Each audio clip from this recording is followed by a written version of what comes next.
देख रहे हैं सुरागीलाल न्यूज चैनल का उत्तराखंड बुलेटिन और मैं हूं आपके साथ उनजिला फातिमा। आइए नजर डालते हैं आज की फटाफट खबरों पर। चोरों ने नैनीताल रोड स्थित मेडिकल स्टोर को बनाया निशाना। कांग्रेस से इस्तीफा देने के बाद निर्दलीय प्रत्याशी राशिद अंसारी ने किया प्रचार कार्यालय का उद्घाटन। लोहाघाट में टैक्सी व बड़े वाहनों के लिए वन वे व्यवस्था लागू। व्यापारियों में आक्रोश, आंदोलन की दी चेतावनी। रामनगर में रोडवेज बस के हुए ब्रेक फेल, हाईवे पर मची भगदड़। रामनगर में नगरपालिका अध्यक्ष पद पर कांग्रेस का संबल न मिलने पर कांग्रेस समर्पित दो प्रत्याशी आमने सामने। उत्तराखंड मुक्त विश्वविद्यालय का नवा दीक्षांत समारोह। रामनगर में नगरपालिका अध्यक्ष पद पर भाजपा के मदन जोशी की राह रोकने लगे भाजपा से बागी हुए नरेंद्र शर्मा। कोतवाली रानीखेत ने अवैध शराब के साथ रेस्टोरेंट संचालक को किया गिरफ्तार। निकाय चुनाव को लेकर नगरपालिका के अध्यक्ष पद और सभासद प्रत्याशियों के साथ प्रशासन की बैठक। अब खबरें विस्तार से। रुद्रपुर कोतवाली क्षेत्र में बीते दिनों हुई चोरियों का पुलिस अब तक खुलासा नहीं कर पाई थी कि चोरों ने एक बार फिर से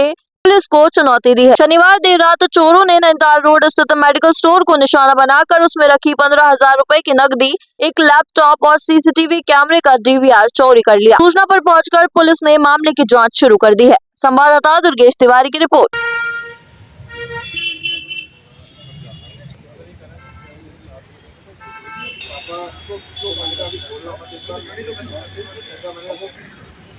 देखिए, पुलिस तो नाकाम है रुद्रपुर शहर के अंदर। अभी थोड़े दिन पहले भी जो घटना घटी थी यहाँ पर विशाल मेगा मार्ट के पास, यहाँ से चंद कदम की दूरी पर जो 8 लाख रुपए दिन दहाड़े दोपहर के 12:30 बजे उठा लिए गए थे, वो अब तक पर्दाफाश नहीं हुआ।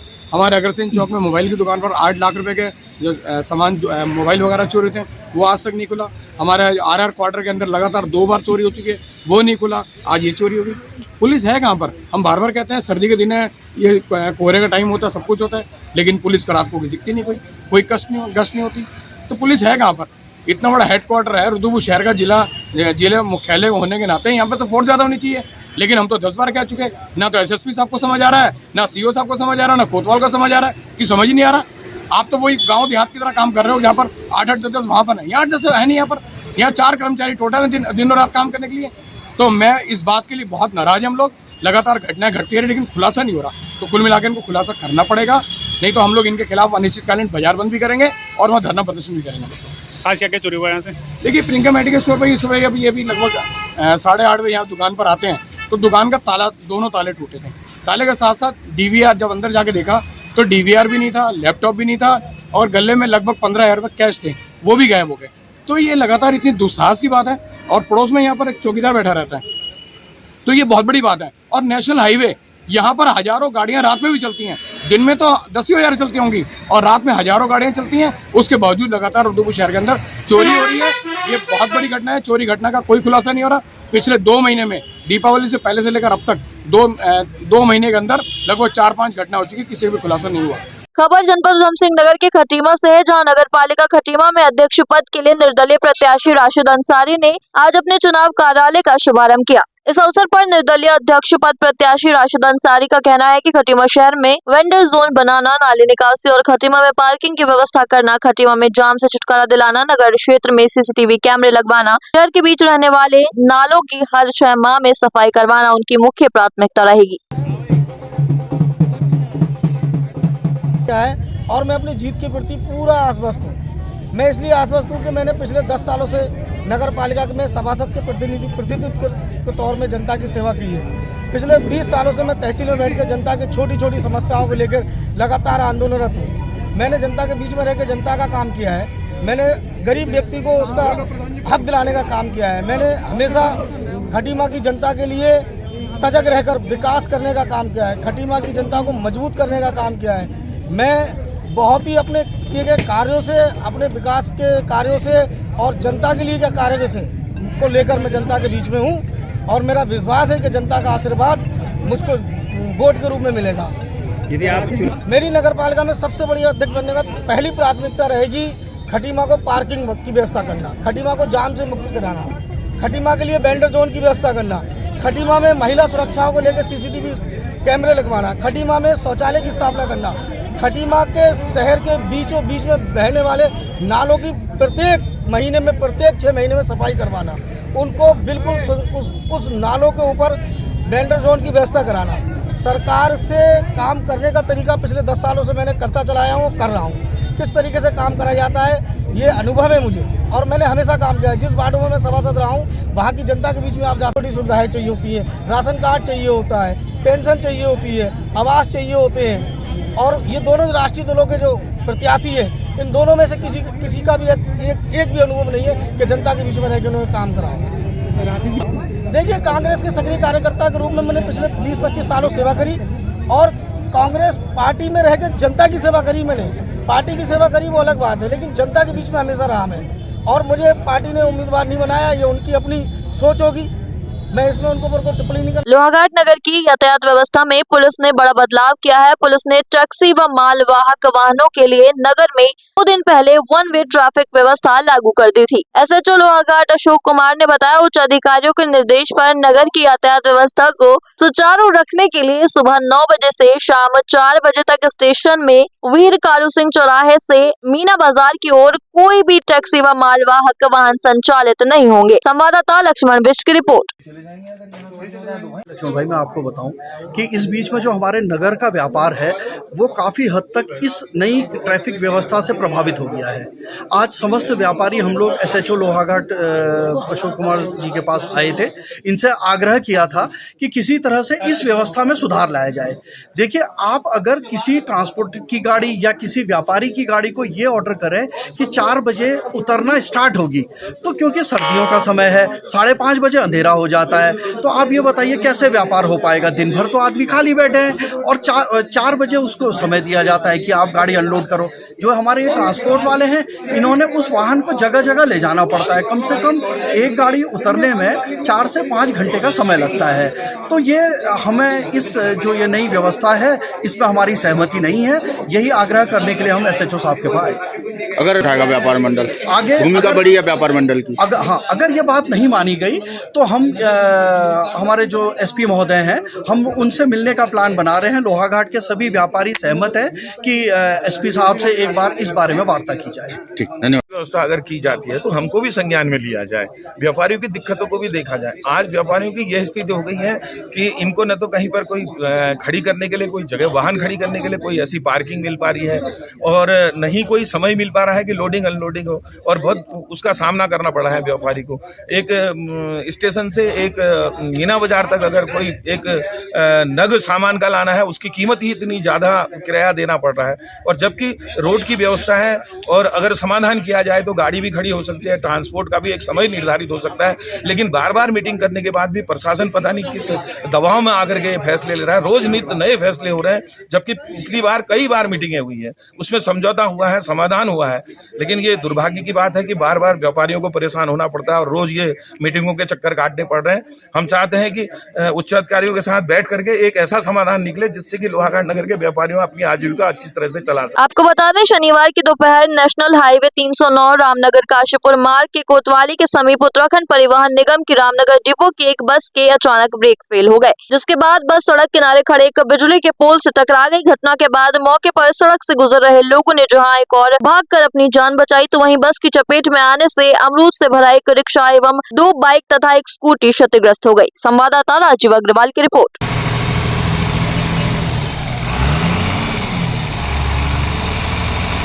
हाँ भाई साहब, टक्कर हुई है। यहाँ पे मैं खड़ा था, अमरूद बेच रहा था। मुझे मेरा ग्राहक आया, मेरे पास 500 खुले नहीं थे। मैं खुले लेने के लिए गया, अचानक एकदम बस आ गई। वो तो शुक्र बनाओ को मैं बच ही गया, थोड़ा थोड़ा बच गया, ना तो मेरा काम हो जाता। अगर ये खम्मा नहीं होता ना तो भाई साहब मैं यहाँ ना होता, सीधा हॉस्पिटल में। ठेला भाई साहब मेरा पूरा टूट गया, करीब 15-16 हज़ार रुपये का नुकसान हुआ है। कुछ नहीं, ये तो इस सवाग वाली बात होती है, इसमें कोई, ये तो सब चलती रोड पे तो होता ही है ऐसा कुछ। अब इस सवाग वाली बात है ये कि पाइप में निकल गया प्रेशर, और अपना गाड़ी बंद हो गई, अपना आप चल दी इधर को, और क्या है। किसी के चोट भी लगी है? नहीं, किसी के नहीं। बता रहे हैं कि 2 महिलाओं की चोट लगी? नहीं, कोई नहीं, सब सुरक्षित है। रिक्शा वगैरह, बाइकें वगैरह तो टूटी है? बाइक ठुकी क्या है, गिरी हैं वो, ठुकी कहाँ है वो तो। चाहे तो एक साथ होनी चाहिए, सब लोग एक साथ बैठना ही नहीं चाहते। पापा, ट्राई दिस। लो, सब लपक ली।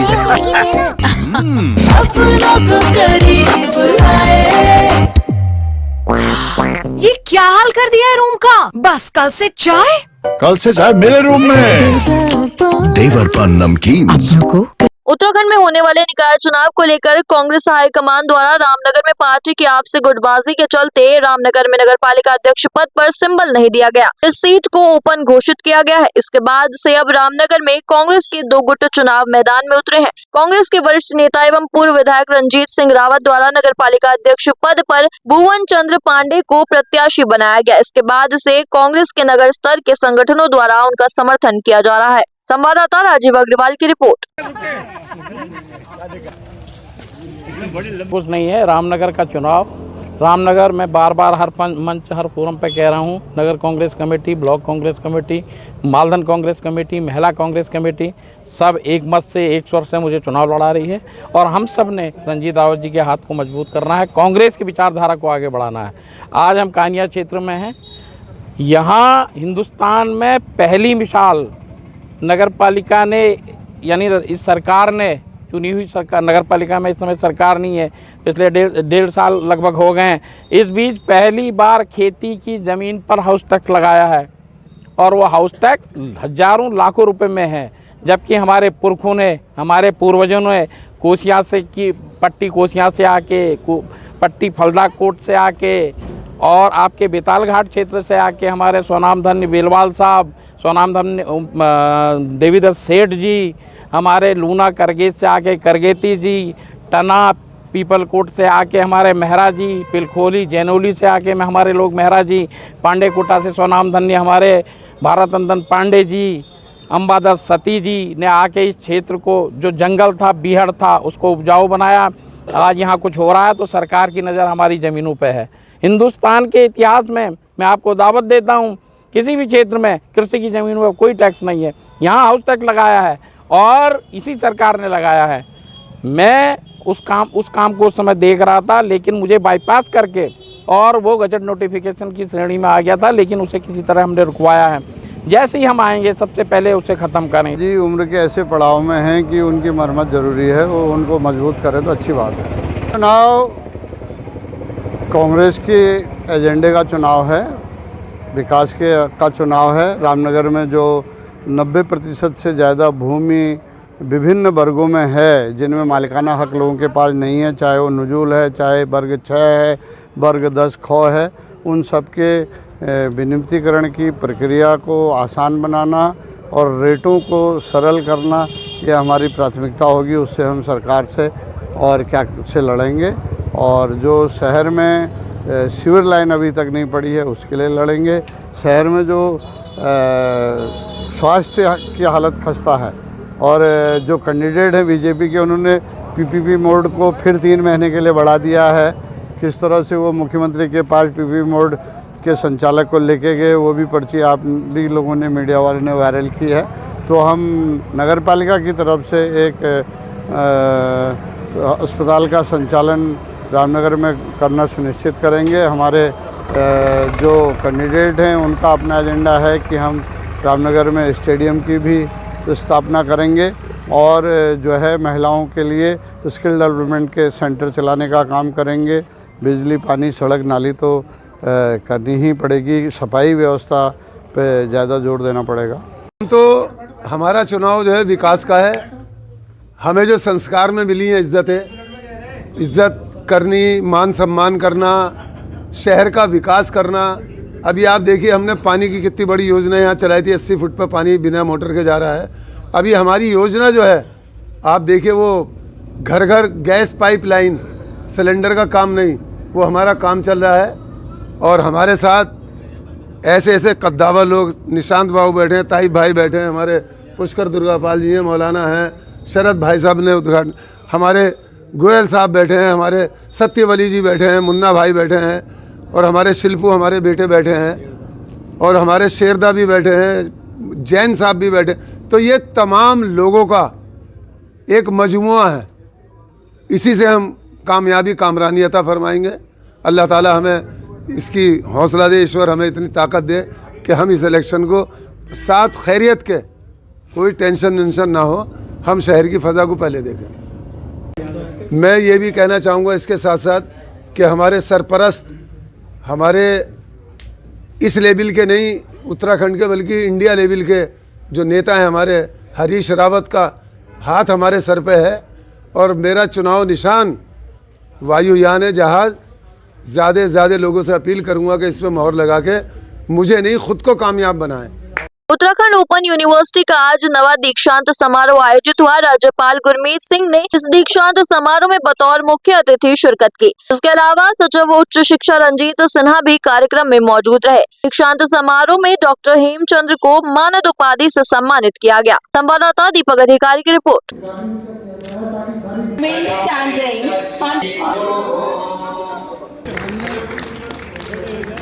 अभी मुक्तेश्वर से हूँ और मैंने यहाँ पे एमएससी की डिग्री अभी प्राप्त करी है, तो मैं बहुत खुश हूँ क्योंकि मेरे 2 साल जो थे ये बहुत अच्छे बीते यहाँ पे। डिस्टेंस पे जो ये प्लेटफॉर्म ये बहुत अच्छा है, जो डिस्टेंस से अगर एजुकेशन कर रहे हैं या फिर किसी भी डिग्री हासिल करना चाहते हैं उनके लिए बहुत अच्छा प्लेटफॉर्म है। तो मुझे बहुत खुशी हुई क्योंकि मैंने आज डिग्री प्राप्त कर ली है। Thank you. Menon from Kerala. We are 10 members from Kerala. We did B.Ed. Hindi में चाहिए, हम B.Ed करने के लिए आए हैं यहाँ पे। B.Ed learning disorders. 2.5 साल यहाँ रहे, आते जाते रहते। साउथ से यहाँ तक आने में बहुत प्रयास सहना पड़ा हमें, लेकिन यहाँ आके तो बहुत अच्छा हो रहा। ये यहाँ का माहौल, यहाँ का इन लोगों का हमसे जो कंसर्न रहा है, ये सब हम आभारी हैं उत्तराखंड ओपन यूनिवर्सिटी का। Thank you so much. My name is Asha Menon. We are from Kerala. 10 of us have come from। आपने बहुत सुंदर प्रश्न किया है कि जो आज हमने देखा है इससे हमारा भविष्य किस प्रकार दिखाई देता है। आज सचमुच बहुत सौभाग्य का दिन है कि आज हमने उत्तराखंड ओपन यूनिवर्सिटी मुक्त विश्वविद्यालय का 9वां कॉन्वोकेशन समारोह किया है, दीक्षांत समारोह। इसके अंदर में 17,000 उपाधियाँ दी गई हैं, डिग्रीज दी गई हैं। 25 को गोल्ड मेडल से नवाजा गया है और PhD 15 PhD दी गई है। मुझे अत्यंत खुशी है कि ये जो कॉन्सेप्ट है ओपन यूनिवर्सिटी का, ये हमारे वंचित ग्रुप जिनके पास में फॉर्मल एजुकेशन की अपॉर्चुनिटी नहीं है, जो हमारे दिव्यांग हैं, जो हमारे रूरल एरिया गांव के लोग हैं, जो पहुंच नहीं सकते हैं, उनको विद्या प्राप्त कर रहा है। और एक एक्साइटमेंट है पूरे उत्तराखंड के अंदर में, मैं कहूँगा पूरे भारत में, कि ये जो हमने कोविड महामारी से सीखा था, ऑनलाइन डिजिटाइजेशन, डिजिटल कनेक्टिविटी, उसको इस्तेमाल करके और कई पहल की गई हैं जिससे ये डिजिटाइजेशन, ऑनलाइन एजुकेशन और जो सामग्री है, जो पाठ्यक्रम है, उसको बहुत ही ऊंचे दर्जे का किया गया है। हमारे सबके सामने में एक चुनौती है, पूरे विश्व में चुनौती है, एक बहुत बड़ा बदलाव आ रहा है, specially in the area of technology, artificial intelligence, Meta, quantum, space, cyber. तो इसलिए बहुत ज़रूरी है कि हम अपने आप को कैसे एजुकेट करें, कैसे स्किल्स करें, ताकि आने वाले समय के अंदर में जो अपॉर्चुनिटीज़ हैं, जॉब अपॉर्चुनिटीज़ हैं, उसके लिए तैयार करें। और मुझे बहुत खुशी है कि ओपन यूनिवर्सिटी इस काम को बहुत सुंदर तरीके से कर रहा होगा। आपको जानकर बहुत खुशी होगी कि गत वर्ष महामहिम राष्ट्रपति जी ने उत्तराखंड ओपन यूनिवर्सिटी को दिव्यांगों के जो एजुकेशन है उसके बारे में बहुत मुबारकबाद दी, और हम सब के लिए बहुत खुशी है। मुझे ऐसा लगता है कि जो भी पहल हमने की है उसके अंदर में एक पोर्टल शुरू किया है जिसका नाम स्वयं है, जिसके अंदर में हम उनकी मदद कर सकते हैं। ऐसे बहुत इनिशिएटिव हैं।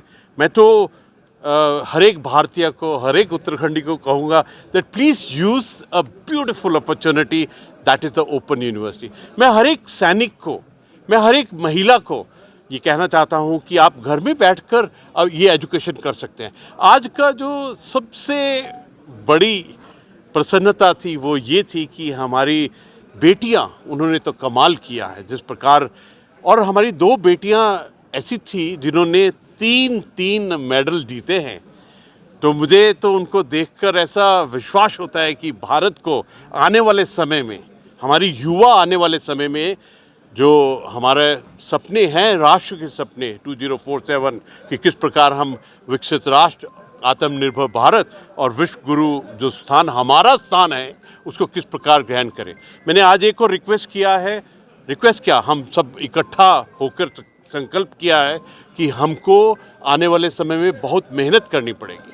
अभी जो नया साल हुआ है ये 21st सेंचुरी का पहले 25 साल और हमारे उत्तराखंड के लिए तो बहुत स्पेशल है क्योंकि हमारी स्थापना के 25 साल सिल्वर एनिवर्सरी दा सिल्वर जुबली में कदम किया है। तो मुझे ऐसा लगता है कि हमारी एजुकेशन, हमारी ओपन यूनिवर्सिटी इस योगदान, इस कंट्रीब्यूशन में बहुत बड़ा मदद दे सकती है। मैं आप सब से, पूरे मीडिया के कर्मी भाई लोगों से मैं रिक्वेस्ट करना चाहता हूं कि आप हमारी पूरी लीडरशिप की नए वर्ष की शुभकामनाएं हर एक भारतीय और हर एक उत्तराखंडी को दीजिए।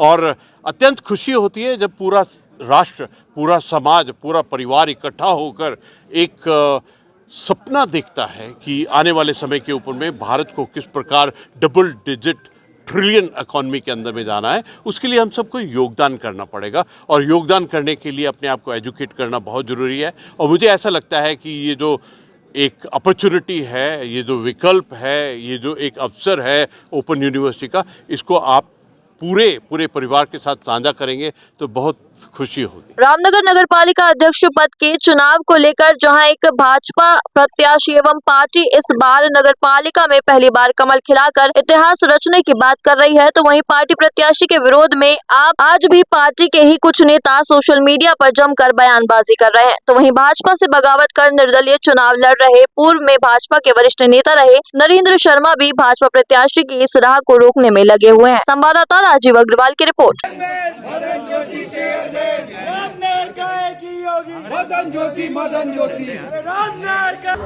देखिए, भाजपा की कई मुश्किलें बढ़ नहीं सकती। हम तो लगातार जनता के संपर्क में रहते हैं। मुश्किलें तो जिसकी बढ़ रही हैं आपने देखा होगा, वो चेहरा लोग पहली बार देख रहे हैं जो यहाँ पर आ रहे हैं। भारतीय जनता पार्टी तो विगत कई वर्षों से लगातार नगर में संपर्क में रहती है और सीमा विस्तार जिस क्षेत्र का कराया तो बड़ी आशा है लोगों को और बड़ा उत्साह भी है। और ऐसा कहीं मुझे नहीं लगता है कि भारतीय जनता पार्टी इस बार परचम लहराने जा रही है। हर कोने, गांव, गली से एक ही आवाज़ आ रही है कि कमल खिलने हमारा जा रहा है और कहीं कोई बगावत के सुर ऐसे नहीं दिख रहे हैं। और भारतीय जनता पार्टी और प्रदेश नेता सभी लोगों को जो है मना लिया गया है। और कांग्रेस में सर फुटबॉल हुआ है, वो सबको पता है। वो सिंबल तक तो ले पा नहीं रहे हैं।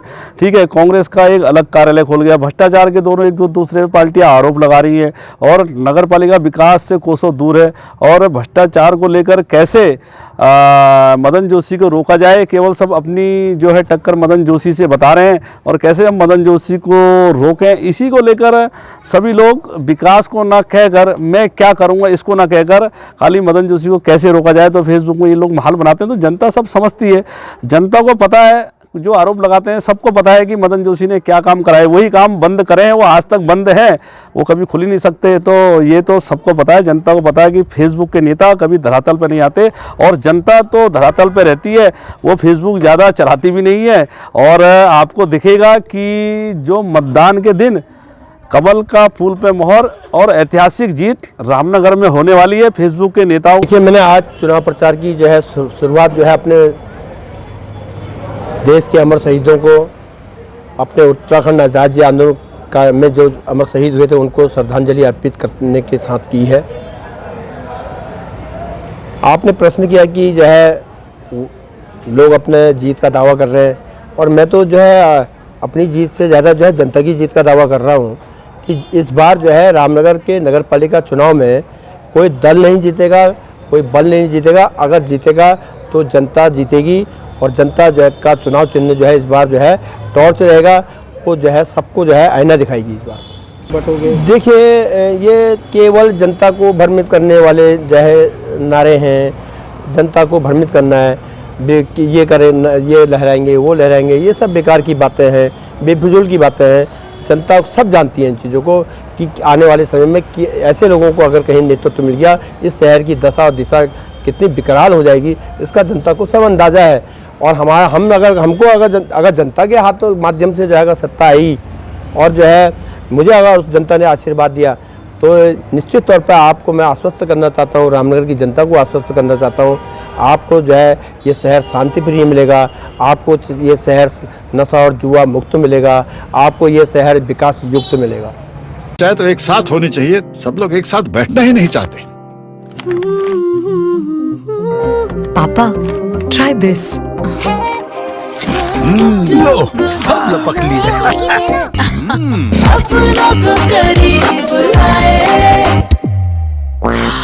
ये क्या हाल कर दिया है रूम का? बस कल से चाय कल से चाय मेरे रूम में। देवर पान नमकीन। वरिष्ठ पुलिस अधीक्षक देवेंद्र पिंचा अल्मोड़ा द्वारा आगामी निकाय चुनावों के दृष्टिगत समस्त थाना चौकी व एसओजी एनटीएफ प्रभारियों को जनपद में आपराधिक गतिविधियों की रोकथाम व अवैध मादक पदार्थों की तस्करी बिक्री पर अंकुश लगाने हेतु नियमित रूप से प्रभावी चेकिंग अभियान चलाकर नशा तस्करों के विरुद्ध कड़ी कार्रवाई करने के सख्त निर्देश दिए गए हैं। इसी क्रम में कोतवाली रानीखेत पुलिस टीम द्वारा चेकिंग के दौरान ब्लॉक तिराहा पर रेस्टोरेंट साड़ीखेत में संचालक दान सिंह के कब्जे से 14 बोतल अवैध देसी मसालेदार शराब बरामद की गई, जिसे उसने बेचने के लिए रखा था। अभियुक्त को मौके से गिरफ्तार किया गया। संवाददाता हेमंत मेहरा की रिपोर्ट। खबर जनपद उधम सिंह नगर के जसपुर से है, जहां निकाय चुनाव के दृष्टिगत जसपुर नगर पालिका के रिटर्निंग ऑफिसर चतर सिंह चौहान ने नगर पालिका के अध्यक्ष पद के प्रत्याशियों और सभी 20 वार्डो के सभासद प्रत्याशियों के साथ बैठक की, जिसमें प्रत्याशियों द्वारा होने वाले खर्चे को लेकर उन्हें जानकारी दी गई। संवाददाता दीपक चौहान की रिपोर्ट।